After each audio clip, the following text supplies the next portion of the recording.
अस्सलाम वालेकुम, मेरा नाम डॉक्टर सैयद आसिफ़ अली है। मैं 2014 से प्रैक्टिस कर रहा हूँ।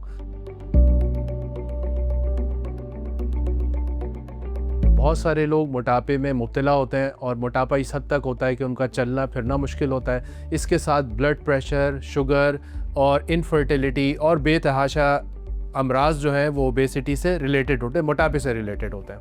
तो वो लोग जो मोटापे की उस हद तक पहुंच जाते हैं जहां पे दवाइयाँ या लाइफस्टाइल मॉडिफिकेशन काम नहीं कर रही, तब बैरिएट्रिक सर्जरी का रोल आता है, जहाँ पे हम मरीज़ को ऐसी सर्जरी करते हैं जिससे उसका वज़न जो है वो नॉर्मल लिमिट्स में आना शुरू हो जाता है। इस सारे प्रोसेस में वज़न कम होने में 12 से 16 महीने लगते हैं, लेकिन मरीज़ हमारे पास आता है, एक दिन में हम सर्जरी करते हैं और अगले दिन मरीज़ छुट्टी हो जाती है।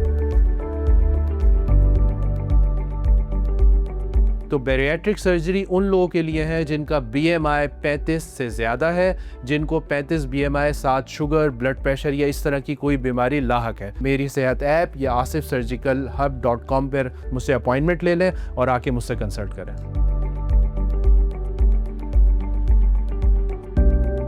अच्छा, अब हम बात करते हैं बैरिएट्रिक सर्जरी के रिस्क फैक्टर्स क्या होते हैं। आपने ऑपरेशन कराया, क्या चीज़ें ऐसी हैं जो मरीज़ हमसे पूछते हैं क्या रिस्क फैक्टर्स हैं। अच्छा देखिए, बैरिएट्रिक सर्जरी एक ऐसा ही ऑपरेशन है जैसे रूटीन के ऑपरेशन किए जाते हैं जो बेहोशी में होता है, और हम लेप्रोस्कोप से करते हैं, पेट में हवा भरी जाती है और मैदे का साइज़ छोटा कर दिया जाता है। इसमें एनेस्थीसिया रिलेटेड प्रॉब्लम है वो हम इवेल्यूएट करते हैं ऑपरेशन से पहले।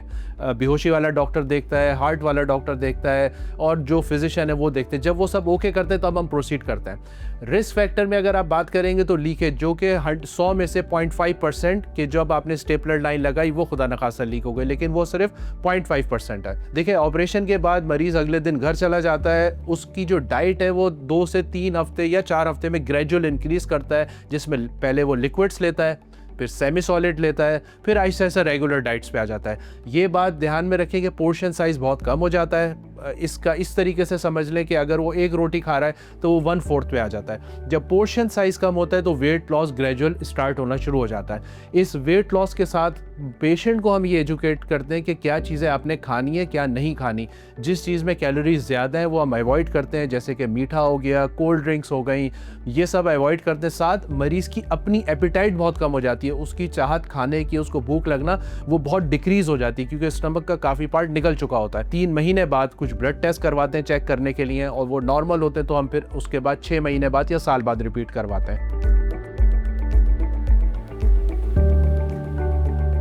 जैसे वेट रिड्यूस होता है तो उसकी जो प्रॉब्लम्स हैं वो ऑटोमेटिकली सॉल्व होना शुरू हो जाती हैं। जैसे मैंने जिक्र किया, ब्लड प्रेशर, शुगर, बाज़ लोग की दवाइयाँ ख़त्म हो जाती हैं, ठीक है। बाज़ लोग जो स्लीप एपनिया यानी बैठे बैठे नींद आ जाती है, सो जाते हैं, वो ख़त्म हो जाता है, वो खुद से ड्राइव कर सकता है, वो आराम से फिर सकते हैं, उनके जॉइंट्स में प्रॉब्लम नहीं होता।